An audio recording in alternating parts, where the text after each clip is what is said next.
Messieurs les élus, mesdames et messieurs qui assistent en direct sur le Facebook de la ville, je vous souhaite la bienvenue à ce conseil municipal. Comme vous le savez, toute la ville est en effervescence, tant vous, chers Marquois, qui attendez avec impatience les artistes de notre grand live Contact FM de mercredi soir, que l'ensemble de nos services municipaux et les organisateurs qui œuvrent déjà depuis plusieurs semaines afin de vous offrir un show exceptionnel dans les meilleures conditions. Je sais d'ores et déjà que ce sera une grande réussite. Je les en remercie tous sincèrement. Plus de 10 000 personnes seront réunies mercredi soir pour chanter en chœur et applaudir chaleureusement Amir, Kimbe ou Bazara et bien d'autres artistes. La crise sanitaire du Covid semble loin derrière nous et il nous semblait important, à mon équipe municipale et à moi-même, de nous retrouver ensemble pour partager des moments festifs comme celui-là. Ce n'est pas la première fois qu'un tel événement de cette envergure est organisé par la commune. Nous avons déjà eu l'occasion de voir le roadshow en 2019, un autre grand podium en 2017, et à chaque fois, cela a été une réussite. Des festivités auront lieu également durant le mois de juin, avec la fête du vélo le 4 juin, la traditionnelle du CAS du 18 au 21 juin, où nous ne manquerons pas cette année encore d'offrir un ticket de manège à chaque enfant scolarisé dans son établissement scolaire. Le 25 juin, la fête de l'été, où de grandes structures gonflables seront installées sur la place de l'Europe. Et un concert tribute de Queen qui se tiendra le 1er juillet, place de l'Europe. Vous pouvez retrouver l'ensemble de ces informations et bien d'autres encore sur les réseaux sociaux de la ville et vous recevrez le guide de l'été prochainement dans vos boîtes à lettres. Début juillet, sur la place de l'Europe, ouvrira un nouveau service dans l'ancien office notarial, dont nous sommes encore dans l'attente de labellisation. Ce sera une maison France Service. C'est un lieu dans lequel les habitants peuvent être accompagnés dans leur démarche administrative, emploi, retraite, famille, sociale, santé, logement, énergie, avec des liens privilégiés avec les différents organismes comme la CARSAT, la CEPAM, la CAF, les impôts, etc.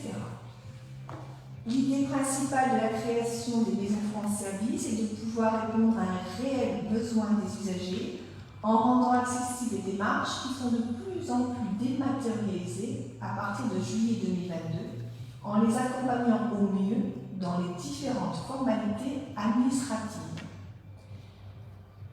La Maison France Service sera donc située dans l'ancien office notarial en face du CCAS et 2 agents seront recrutés afin de répondre au mieux aux demandes des administrés.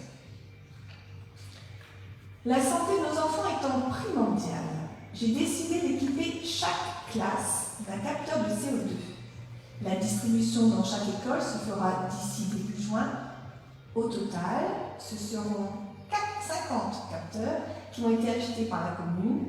Je tiens à souligner que cela n'est pas une obligation légale, mais que cet investissement est un choix assumé de notre équipe municipale. Pour rester sur la thématique des enfants, les travaux de rénovation du collège Maurice Vian débuteront en été 2023 et seront réalisés par le département. Seront pris en compte les différents moyens de transport en privilégiant les mobilités douces et notamment le vélo, avec un aménagement des pistes cyclables à ses abords réalisé bien entendu par la commune dès que les travaux du collège seront terminés. J'en profite pour faire un rappel rapide sur les inscriptions des centres de loisirs. Vous pouvez encore le faire jusqu'au 30 juin via le portail famille. Au programme, des grands jeux, des ateliers créatifs, des visites ou des randonnées à la du Noyon, véritable poumon vert de notre commune, et également le phare de Wild. Le phare de Wild fait partie de notre patrimoine marquois, auquel nous sommes fortement attachés, et il est de notre devoir de nous battre pour le conserver. Conjointement avec M. le député Jean-Michel Tacoun et l'association Environnement et Patrimoine du Calaisis, une demande de classement au bâtiment remarquable a été déposée auprès de la préfecture. Des visites sur site et des recherches très documentées ont permis de présenter un dossier très enrichissant sur ce phare. Après plusieurs commissions, nous sommes dans l'attente de leur réponse définitive. Il serait inconcevable de le laisser dépérir ainsi. Les Marcois sont généreux, nous le savons, et dès qu'une collecte a eu lieu sur la commune, vous répondez présent. À ce titre, j'aimerais sincèrement et chaleureusement vous remercier pour tous les dons arrivés en mairie à destination de l'Ukraine. La ville continue progressivement sa métamorphose et les travaux, bien que parfois longs ou contraignants, participent à l'embellissement de la ville et à améliorer considérablement votre cadre de vie. Les travaux de renaturation de l'étang des Dryades se terminent. Toutes les plantes héliophytes ont été plantées, le chemin piéton terminé. Petit à petit, la nature y reprend ses droits comme prévu, et comme en témoignent les sols étêtés qui repoussent déjà. La pré-réception des travaux a eu lieu le vendredi 13 mai. Il nous reste à installer le parcours sportif, dès qu'on l'aura reçu, et le totem pour le jour de l'inauguration. Je tiens à remercier l'entreprise Terre Idéale pour le travail réalisé, ainsi que les services techniques, et plus particulièrement messieurs Buret et Sevret qui ont contribué à la réussite de ce chantier, et bien entendu monsieur Jean-Michel Tacoun, adjoint à l'environnement, qui est à l'origine du projet et qui suit de façon très active le dossier. En 2023 seront réalisés le parvis ainsi que le cheminement piéton rue du Stade. Le diagnostic des voiries rurales a été effectué le 18 mai. Dès l'obtention du rapport, le marché de réfection des voiries sera lancé et les travaux pourront démarrer lorsque les récoltes seront achevées. La consultation de la maîtrise d'œuvre du skatepark s'est terminée le 13 mai dernier. Le bureau d'études retenu sera chargé de nous présenter le projet dans les meilleurs délais pour lancer le marché des travaux. Le skatepark, si tout va bien, devrait ouvrir début d'année 2023. Les travaux de réhabilitation de la façade de la bibliothèque sont terminés. Une signalétique sera installée. Quant à l'intérieur, des plafonniers en LED, moins énergivores, éclaireront le coin lecture. Depuis le 16 mai, après sa classe, comme tout le monde le sait, le service cadre de vie et environnement s'attelle à fleurir notre commune. Les modules des Fables de la Fontaine sont quant à eux aussi de nouveau installés après une réhabilitation bien nécessaire. Le jeu créé pour l'occasion via l'application Baludic est toujours disponible. Vous pouvez bien entendu le faire avec vos enfants et écouter les fables les plus célèbres enregistrées par les enfants du CNJ. Voici les informations générales en bref.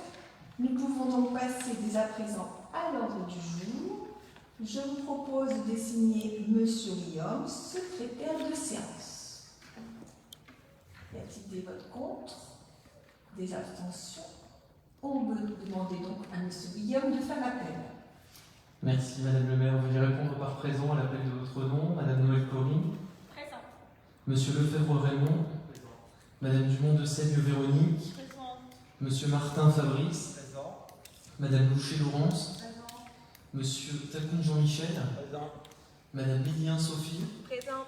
Monsieur Guillaume Quentin présent. Madame Mercier Sabrina. Monsieur Phil Robert. Présent. Monsieur Lamblin Daniel. Présent. Monsieur Louvet Dimitri. Présent. Madame Carbonnier Thérèse. Présent. Madame Fioré Evelyne. Présent. Monsieur Masson Tony. Présent. Monsieur Dumont Pierre-Henri. Présent. Madame Lavieille Marilyn. Présent. Madame Branly Sandrine. Madame Magny René. Présent. Madame Gessler Maryse. Présent. Monsieur Josien Claude, excusez de ne pouvoir à Monsieur Tacoun Jean-Michel. Madame Vanval Julie. Monsieur Brancard Christopher, excusez de ne pouvoir à Monsieur Lefebvre Raymond. Madame de Sorani. Monsieur Fuselier Patrick. Madame Vautier Monique. Monsieur Wasselin Jean-Guy. Madame Hugo Léa, excusez de ne pouvoir Madame Dumont de Seigne Véronique. Monsieur Buté Philippe. Monsieur Bouchel-William, Monsieur Ledé Jean-Paul, Madame Bouchel-Céline, excusée de ne voir Monsieur Bouchel-William et Monsieur Perron-Laurent, excusé.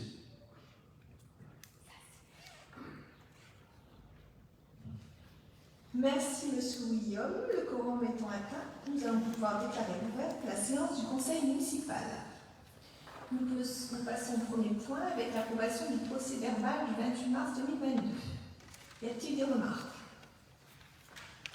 Aucune remarque. Qui est contre? Qui s'abstient? Adopté. 1.2 avec le mécénat territorial, quelles sont les modalités? Depuis que nous avons été élus avec mon équipe municipale, nous sommes en recherche permanente de nouveautés en termes d'événements afin de vous proposer à chaque fois des spectacles uniques, riches et variés. Ainsi, chaque année, nous mettons en place un programme de festivités de plus en plus conséquent et très apprécié des Marquois, tant dans les domaines culturels, familiaux ou sportifs. Suite aux sollicitations de plusieurs entreprises désirant être partenaires de la ville lors d'organisation d'événements, nous souhaitons développer une démarche de mécénat pour dégager des financements complémentaires. En effet, cette démarche de mécénat apportera de nouvelles ressources par l'association de particuliers ou d'acteurs économiques au projet de la collectivité au travers de dons ou une contrepartie pourra être proposée. Monsieur Masson, je vous laisse présenter la délibération. Merci Madame le maire. En effet, Madame le maire, d'autant plus qu'il existe différentes formes de mécénat. Le mécénat financier, soit avec le versement d'un don en numéraire, exemple chèque ou virement. Le mécénat en nature, soit la mise à disposition ou don d'un bien mobilier ou immobilier, de fourniture de marchandises ou stock dans le cadre de l'activité de l'entreprise. Le mécénat de compétences, soit avec la mise à disposition à titre gratuit de compétences de l'entreprise vers le bénéficiaire par le biais de salariés volontaires et d'intervenants dans le cadre du temps de travail. Madame le maire propose donc d'approuver le projet de convention de mécénat proposé aux entreprises et aux particuliers pour la formalisation de leurs dons auprès de la commune de Marcq et de l'autoriser à signer cette convention et de procéder à toutes les opérations qui s'y rapportent. Merci, Monsieur Masson. Y a-t-il des questions? Monsieur Bouchel. Madame le maire, si le mécénat territorial peut être un nouveau souffle pour le développement territorial de notre commune, par le biais de participation financière en nature et ou en compétences des entreprises et parfois des citoyens, en faveur d'actions d'intérêt général menées par la collectivité, il n'en est pas moins d'être très vigilant, prudent, lors de la signature de ce type de contrat et de se poser certaines questions. La collectivité souhaite-t-elle développer le mécénat de façon pérenne ou éphémère? Quels moyens humains, financiers, matériels et immatériels a-t-elle la possibilité de mobiliser?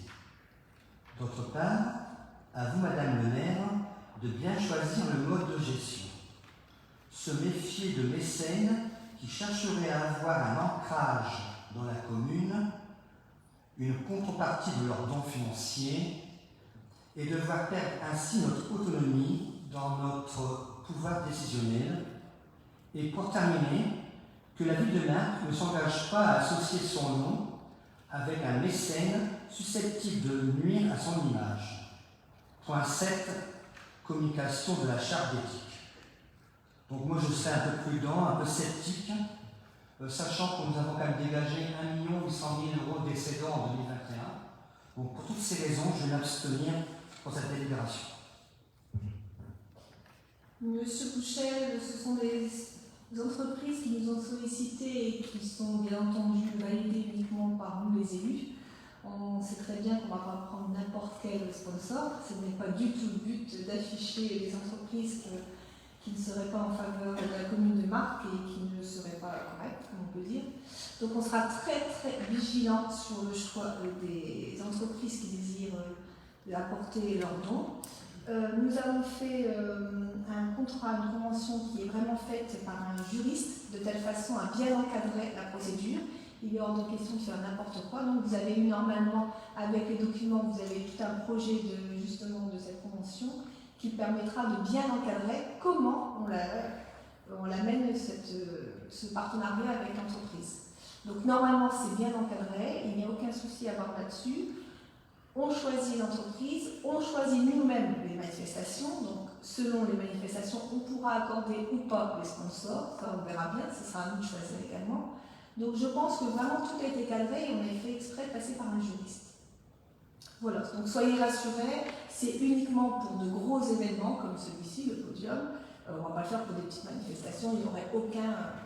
ce ne serait pas censé. Voilà, est-ce que j'ai répondu à vos questions?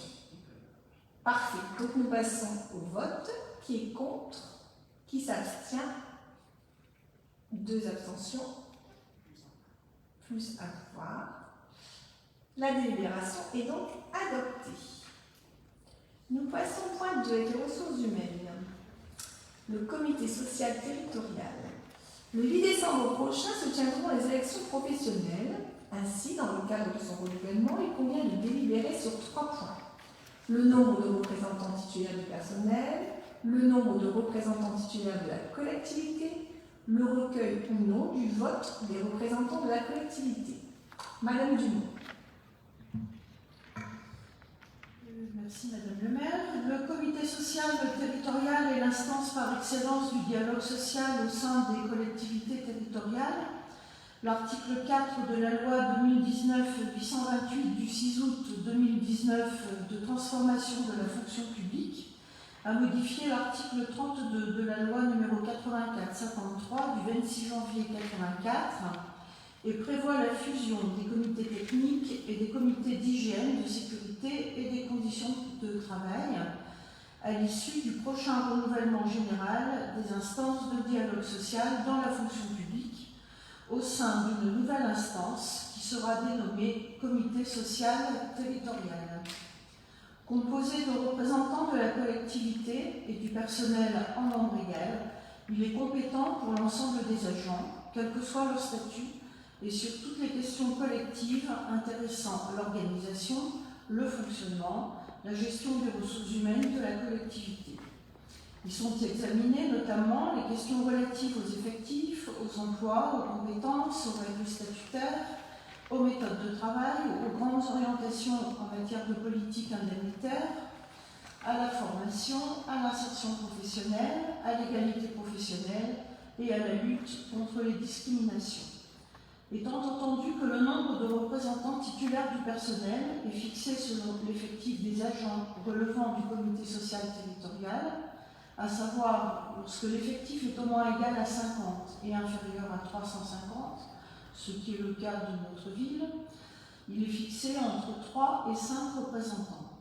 Étant entendu qu'il appartient à l'organe délibérant, conformément à l'article 1er du décret du 30 mai 1985 de la collectivité, de fixer le nombre de représentants du personnel, et ce, après consultation des organisations syndicales représentées au comité technique ou à défaut des syndicats ou sections syndicales présents dans la collectivité.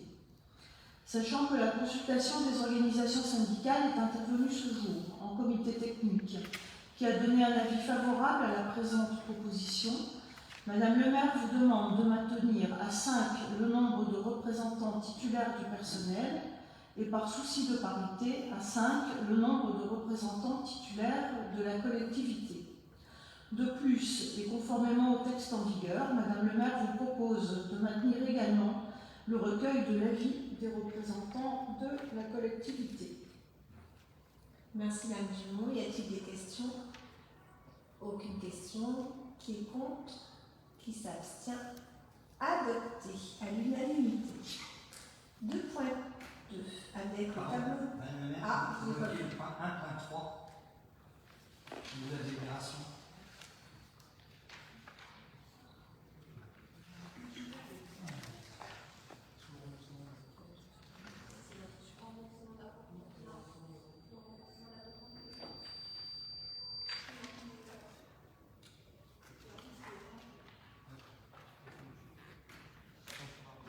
On regarde après. Alors, je passe donc au 2.2 et le tableau des effectifs des agents titulaires à temps compris. Madame Dumont. Le tableau est annexé à la délibérée. Le tableau est annexé à la délibération. Il fixe la liste des emplois de la collectivité qui ont vocation à être occupés par des fonctionnaires. Il est proposé de créer un poste de rédacteur suite à la réussite au concours d'un agent administratif. Donc on passe au vote. Nous passons au vote. Y a-t-il des questions? Pas de questions. Qui est contre? Qui s'abstient? Adopté. Merci Madame Dumont. Nous passons au troisième point. Modernisation des structures petite enfance. La maison de la petite enfance est un lieu unique à Marques qui offre aux parents plusieurs modes de garde de leurs petits. Afin de continuer d'offrir un service de qualité, nous souhaitons nous donner les moyens d'offrir un accueil optimal aux jeunes enfants qui y sont accueillis. Construit en 2005, il est nécessaire d'y effectuer maintenant les travaux d'aménagement fonctionnels et plus modernes pour les petits, les parents et le personnel qui y travaillent quotidiennement. J'en profite pour remercier tous les agents et personnes qui mettent tout leur savoir-faire au profit de nos petits Marquois. Ce sera M. William qui présentera les délibérations. Merci Madame le maire. Comme vous l'avez expliqué, plusieurs modes de garde sont proposés. La modernisation concerne. Premier point, donc au multi-accueil, rénovation de l'espace change dans la section des petits. L'espace change ne répond plus aux besoins du service, usure, ergonomie. Le projet consiste en la rénovation du meuble de chambre, de la mise en place de 12 casiers à vêtements pour un total de 5 844,25 € hors taxe, soit 7 013,10 € TTC. Deuxième point, au jardin d'enfants, installation d'un préau. Le projet prévoit la construction d'un préau accolé au jardin d'enfants. À ce jour, il n'y a pas de surface protégée de la pluie et du vent pour les parents. La dépense a été évaluée à 3 508 € hors taxe, soit 4 209,60 € TTC. Troisième point, au relais petite enfance, installation d'un climatiseur réversible pour pallier le système de chauffage défectueux. Le projet prévoit en effet la rénovation du système de chauffage qui tient compte des nouvelles normes de sécurité, de mise en accessibilité, d'économie d'énergie et de confort, exigées pour ce type d'établissement pour un montant total de 5 907,5 € hors taxe, soit 7 089 € TTC. Il est donc proposé au Conseil municipal d'autoriser ces travaux, de solliciter auprès de la Caisse d'allocation familiale toute subvention éligible pour de tels aménagements et d'autoriser Madame le maire à signer tout document à intervenir. Merci M. William. Y a-t-il des questions? Nous passons au vote. Qui est contre? Qui s'abstient? Adopté à l'unanimité. Vous aviez bien raison, j'ai passé une délibération. Je reviens donc en arrière. C'était la 1.3 avec le remboursement d'un brocante, comme tout le monde le sait. Nous avons dû annuler celle qui était prévue le 30 avril, et nous l'avons le 1er avril, au début avril, et nous l'avons reportée au 1er mai. Donc il y a bien une délibération à passer pour rembourser les personnes qui n'ont pas pu se présenter lors de la brocante du 1er mai. Monsieur Dumont, je vous laisse la parole. Merci Madame la maire. En effet, il s'agit de rembourser les personnes qui avaient pris des places pour la brocante du 3 avril. Il y a un zéro entre autres sur votre délibération, et qui a été reporté pour des raisons d'intempéries, puisqu'il y avait les prévisions météo qui nous indiquaient des températures négatives au moment de l'installation et de la grêle, choses qui sont arrivées malheureusement et qui donc ont justifié le report. Toutes les personnes qui avaient pris un emplacement avaient la faculté, la possibilité de garder le même emplacement pour la date de report qui avait lieu le 1er mai. La très large majorité des exposants ont fait ce choix, cependant certains, pour des questions pratiques, ils ne peuvent plus être présents parce qu'ils avaient déjà prévu autre chose, et donc il est nécessaire de les rembourser, étant donné qu'auparavant cette manifestation a été prise en charge par le comité des fêtes, qui était une association, et que le comité des fêtes a été remunicipalisé pour des questions de fluidité et suite à certaines remarques du contrôle de légalité. Il est nécessaire que nous passions ces remboursements au conseil municipal, ce qui explique cette délibération que vous avez aujourd'hui sous les yeux. Il s'agit donc de rembourser des personnes qui avaient payé des droits de place à la municipalité pour la brocante qui avait initialement lieu le 3 avril et qui n'ont pas pu utiliser ces droits de place le 1er mai au moment du retour et du report de cette brocante, qui a rencontré un très fort succès. Merci M. Dumont. Y a-t-il des questions? Nous passons au vote. Qui est contre? Qui s'abstient? Adopté à l'unanimité. Nous pouvons continuer donc dans l'ordre avec le point 4. Étude de préfiguration pour la construction d'une médiathèque, demande de subvention. Ayant à cœur d'offrir un équipement de qualité aux Marquois, nous souhaitons construire une médiathèque sur le territoire de la commune. Afin qu'elle réponde aux attentes des Marquois, nous avons fait le choix d'opter pour une étude qui sera réalisée par un prestataire extérieur. Notre volonté est d'en faire un véritable lieu de vie où diverses manifestations culturelles vous seraient proposées. Monsieur Dumont. Merci Madame le maire. En effet, cette éventuelle, probable, nouvelle médiathèque qui faisait partie du programme municipal que nous avons présenté à la population permettra non seulement d'offrir entrée à un nombre important de documents, des livres, des bandes dessinées, des CD, des DVD, mais également et surtout, j'ai envie de dire, de proposer une offre de manifestations culturelles importantes comme des conférences, des expositions, des ateliers, des concerts. Cet équipement sera également un nouveau lieu de vie pour la commune, permettant de favoriser les échanges et le lien social. Afin d'avancer dans le projet, il est nécessaire, avant tout investissement conséquent, de lancer une étude de préfiguration. Cette étude visera à quoi? Elle visera à avoir un diagnostic de l'offre de lecture publique sur le territoire, visera également à étudier, à regarder les différents sites d'implantation les plus judicieux pour cet équipement culturel sur la commune. Ça permettra également de voir lancer un grand concours, un grand programme architectural pour avoir un équipement qui s'intègre dans le cadre urbanistique de la commune et enfin de nous aider cette étude au lancement d'un concours de maîtrise d'œuvre. Le coût de l'étude est estimé à 30 000 € hors taxe et sachez que dans le cadre de son plan départemental de lecture publique, le Conseil départemental du Pas-de-Calais aide financièrement cette étude et les communes qui font appel à ce type d'étude à hauteur de 30%. Madame le maire vous propose donc d'autoriser la réalisation de cette étude et de l'autoriser, vous l'avez bien compris, à présenter le dossier de demande de subvention auprès du Conseil départemental et de la direction régionale des affaires culturelles ainsi qu'auprès de tout autre financeur potentiel qui serait à même de pouvoir financer, on parle bien ici que de l'étude de préfiguration, donc c'est une première étape, une première pierre que nous mettons sur la création de cet équipement culturel que nous avons attendu sur le territoire de la commune de Marc. Merci Monsieur Dumont. Y a-t-il des questions? Monsieur Boucher. Oui, l'ancienne majorité municipale dont je faisais partie avait déjà étudié donc, ce projet de médiathèque en 2012. On avait sollicité donc un établissement ingénierie culturelle puzzle et il nous avait donné un rapport pour la création de cette médiathèque. Donc je pense que le dossier est en mairie. Le projet n'a pas eu lieu parce qu'au départ, il y avait l'investissement, mais aussi le coût du fonctionnement, qui est très important. Et ils avaient donc prévu 5 personnes, un cadre A, 2 cadres B, 2 cadres C, pour le fonctionnement de cette médiathèque. Donc la masse salariale, bien sûr, elle a augmenté, elle a explosé. C'est pour ça que le projet avait été remis dans le tiroir. Donc, mais je pense que le projet est quand même bien au départ, il est quand même complet. Et je pense que c'est une base de travail aussi. Pour moi, c'est quand même 10 ans que ce projet ne sera pas été fait. C'est sûr qu'il y a une évolution, je pense. Voilà.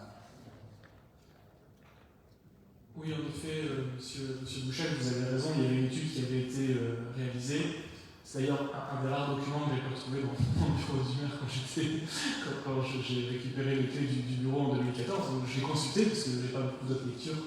Et en effet, c'est très intéressant. Il y avait simplement de mémoire qu'un seul lieu d'implantation proposé, qui était le lieu, qui était les terrains qui sont en train d'être achetés par la commune. On a passé une délibération il y a ça quelques conseils en face de la maison de la petite enfance. Là, l'objectif, vous avez compris, c'est d'être un peu plus large et de pouvoir trouver, peut-être, c'est pas d'autres lieux, peut-être que ce sera celui-là, peut-être que ce sera un autre, plus à même de pouvoir accueillir et pouvoir animer la ville qu'il y a autour, en évitant aussi les phénomènes de bouchons de concentration d'offres culturelles à un seul endroit pour répartir d'offres culturelles sur la commune. Bref, tout ça on verra. Sur la question des frais personnels, vous avez parfaitement raison. C'est aussi pour ça qu'on n'a pas voulu avancer dessus sur le premier mandat, entre 2014 et 2020, parce que il y a un coût de fonctionnement qui est important, de 5 équivalents temps plein, et là-dessus, dont un cadre, et donc ce qui a un coût, évidemment, ce qui est un coût, comme vous le savez, sur les collectivités, on ne peut pas réduire la masse salariale comme on le désire, et donc il faut le faire quand on peut. Et ça tombe bien, puisque nous arrivons parce que, monsieur le premier agent en charge des finances, depuis maintenant plusieurs années, on a une gestion qu'on essaie d'avoir la plus saine possible en limitant le recours à l'emprunt de façon extrêmement importante. Nous arrivons, d'ici je pense 2 ou 3 ans, à dégager 300 000 € par an de remboursement d'emprunt en moins. Et donc cet argent que nous avons pu économiser parce que nous n'avons pas contracté de nouvel emprunt pourra être réinvesti en partie, pas tout, parce qu'heureusement on regarde un petit peu à côté, pour payer les charges de fonctionnement, en particulier les salaires des agents qui pourront être recrutés évidemment dans cet équipement culturel. Et donc maintenant on a réussi, dans 2 ou 3 ans on réussira à avoir les marges de manœuvre selon les tableaux financiers qu'on a pu voir lors du DOB. Et donc c'est pour ça qu'on lance l'étude maintenant, puisqu'on est à année -2, -3, et donc ça permettra de pouvoir avancer sereinement, de pouvoir attaquer dès que les marges de manœuvre financières seront là, sans reperdre 2 ans d'études. Donc on sera prêt et on le fait au moment opportun, mais on pense que c'est un équipement qui peut être intéressant, sachant également que nous étions au même conseil communautaire la semaine dernière, et un rapport de la Chambre régionale des comptes sur la gestion de l'agglomération avait indiqué qu'il y avait un questionnement à avoir sur qui, au niveau des collectivités locales, est-ce que ce sont les communes ou est-ce que ce sont les intercommunalités, en tout cas l'intercommunalité de Grand-Calais-Terre-et-Mer, doit gérer cet équipement de médiathèque, puisque le rapport de la Chambre régionale des comptes, qui est public pour l'agglomération de Grand-Calais, a estimé que le système qui faisait que l'agglomération avait à sa charge la médiathèque de Boningue-les-Calais, mais pas à sa charge les autres médiathèques du territoire, Lorraine, Sangatte, Calais, était un système qui ne pouvait pas perdurer et qu'il fallait prendre une décision. Et donc, tout ça, on mettra évidemment dans la corbeille de la mariée d'études, mais vous avez bien compris que ça y est, si on lance maintenant, c'est que financièrement, on peut le faire parce qu'on a réussi, parce qu'on a eu cette gestion quasiment sans emprunt depuis plusieurs années, à dégager des marges de manœuvre. Monsieur Boucher. Alors, je voudrais également préciser que le ministère de la Culture est très exigeant sur le choix d'implantation. Et donc, nous n'avions pas tellement le choix, il y a plus de 10 ans, c'était donc sur la rue Verdun, parce que par les subventions, c'était eux qui décidaient un petit peu du choix d'implantation. Voilà.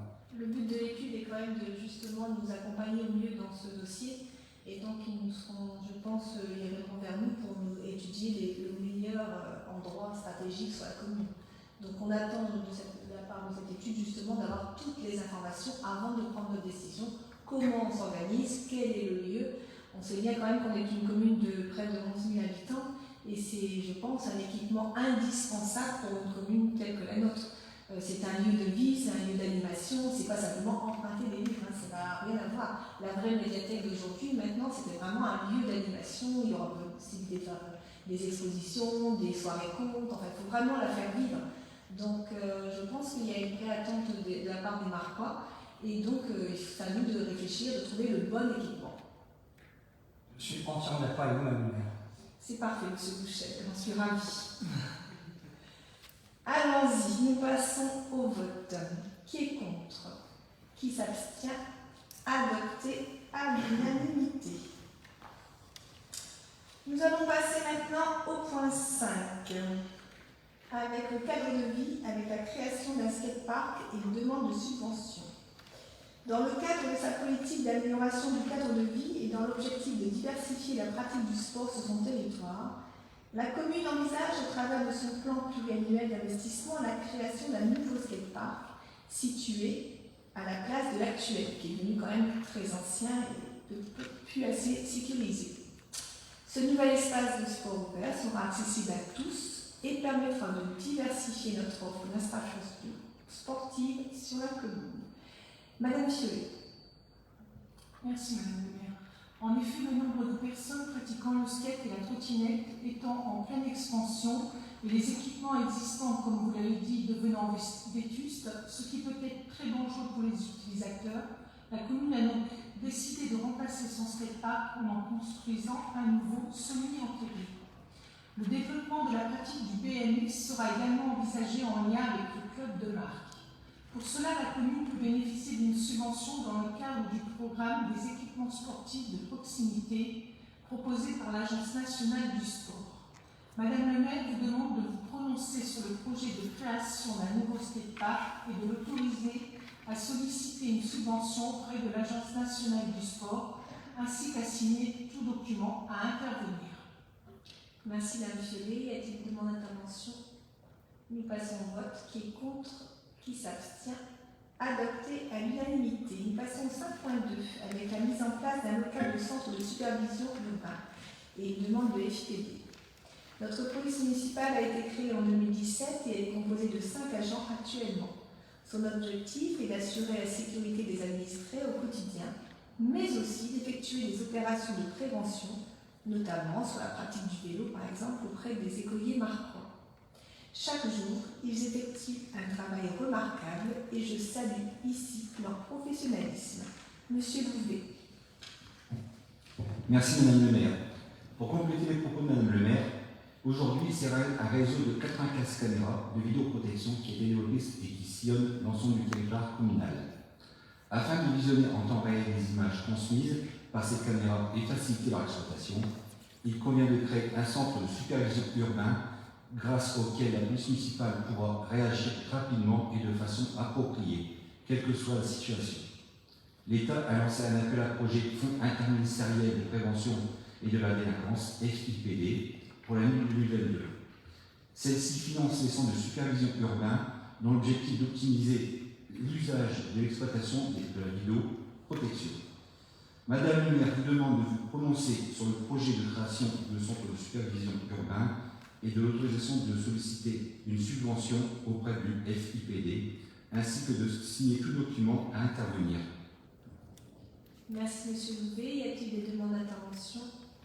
Nous passons au vote. Qui est contre? Qui s'abstient?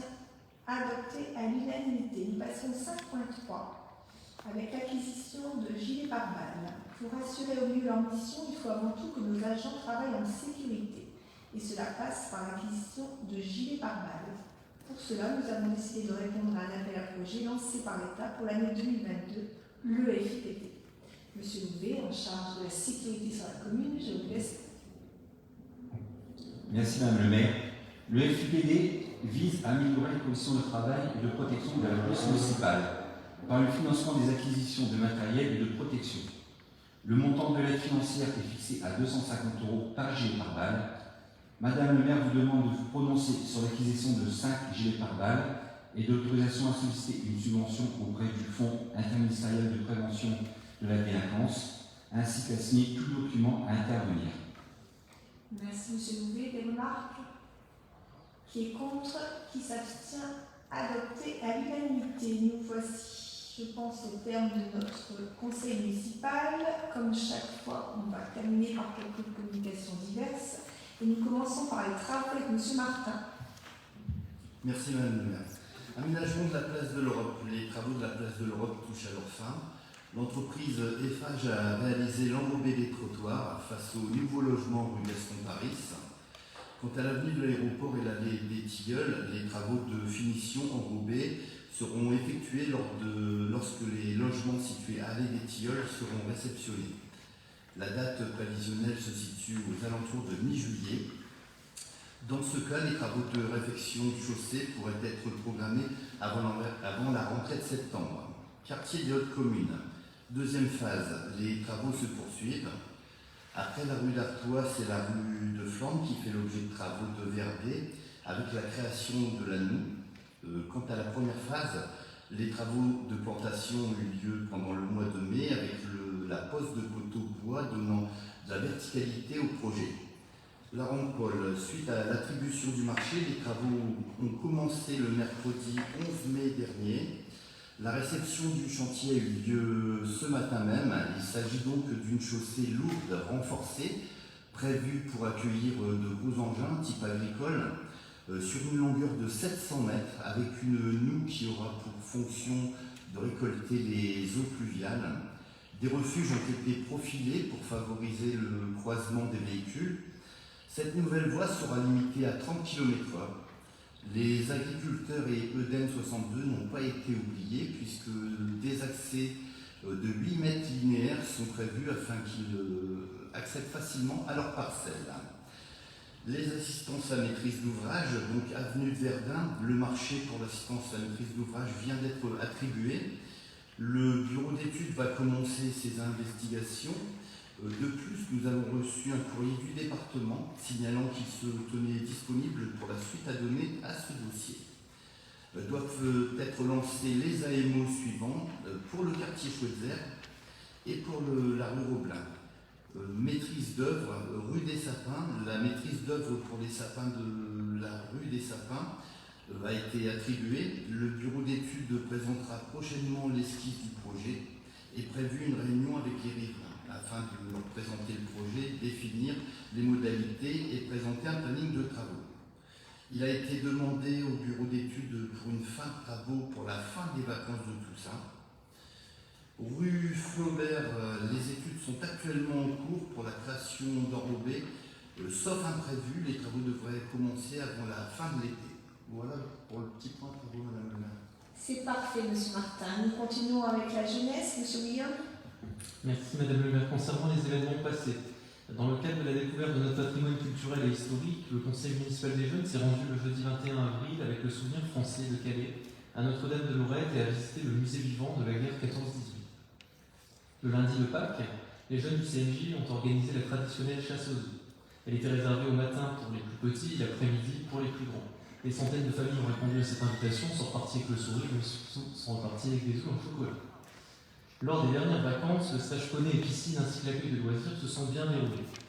Près de 150 enfants ont pu en profiter. Et enfin, concernant les événements à venir, je vous rappelle que les inscriptions pour l'accueil de loisirs d'été sont prolongées jusqu'au 20 juin 2022. Merci, Monsieur Guillaume. Nous passons avec le CCS. Madame Millien, y a-t-il des choses de prévues pour nos seniors? Mais bien sûr, Madame le maire. Donc, le mardi 24 mai aura lieu la fête des pères et des mères à la résidence de l'Âge d'Or. Les dames recevront une rose et les messieurs une bouteille de vin. Le mercredi 22 juin se déroulera le traditionnel repas du casse des aînés au complexe Hubert II de 12h à 19h. Je vous rappelle que le tarif est de 25 € pour les Marquois de plus de 65 ans et de 30 € pour les moins de 65 ans et les extérieurs. La restauration sera assurée par le traiteur David Nickel, DM Traiteur. Voilà. C'est parfait, Madame Millien. On termine avec Monsieur Masson, avec les différents événements à passer et à venir. Monsieur Masson. Merci Madame le maire. Depuis le dernier conseil municipal, les événements ont été nombreux à marquer. Nous avons eu le dîner con, la soirée jumelage avec Marc fait son cabaret, le spectacle du talentueux Boudère, le spectacle pour enfants d'Avron Show. À chaque fois, ces spectacles ont connu un franc succès. Le 1er mai, la brocante du printemps qui a été reportée à cause de la tempête. Des milliers de personnes ont profité du beau temps pour faire de bonnes affaires dans la convivialité. Plus récemment, plus de 300 spectateurs se sont déplacés au complexe Hubert pour assister au Chorégie des collèges, un spectacle préparé depuis plusieurs mois avec les élèves de Calais, de Arles et de Marne qui ont été applaudis par l'ensemble du public qui était présent. Sur les événements à venir, comme vous l'avez cité Madame le maire, ce mercredi va se tenir le grand live de Contact FM au stade Jean-Claude Agnoret, sur présentation d'un billet récupéré lors des différentes distributions organisées par la commune, mais aussi sur les billets gagnés sur les réseaux sociaux et ceux offerts par la radio Contact FM. Nous attendons 12 000 personnes pour venir assister aux prestations d'Amir, King B, Lucenzo, VG Dream, Jérémy Ferro et bien d'autres artistes qui mettront le feu sur scène. Un concert préparé depuis plusieurs mois par la municipalité qui promet un très beau spectacle pour l'ensemble des Marquois, mais aussi pour les personnes de l'agglomération. Les événements ne vont pas s'arrêter là, il y en aura bien d'autres sur la période de l'été. Le 4 juin, nous fêterons la fête du vélo, 3e édition sur la place de l'Europe, qui suivra ensuite la traditionnelle Ducasse du 18 au 21 juin, suivie une semaine après par la fête de l'été et le 1er juillet, la 2e édition du concert tribute sur la place de l'Europe avec cette année les tributes de Queen. Le 8 et 9 juillet, nous enchaînerons avec le cinéma plein. Les films seront annoncés très prochainement. Et le 13 juillet avec le traditionnel feu d'artifice et le 14 juillet avec la guinguette. Et donc nous vous attendons nombreux et vous pouvez suivre l'ensemble des événements sur les réseaux sociaux de la ville. Restez connectés. Merci Monsieur Masson. Je précise également qu'il y aura 2 séances de cinéma plein air au mois d'août.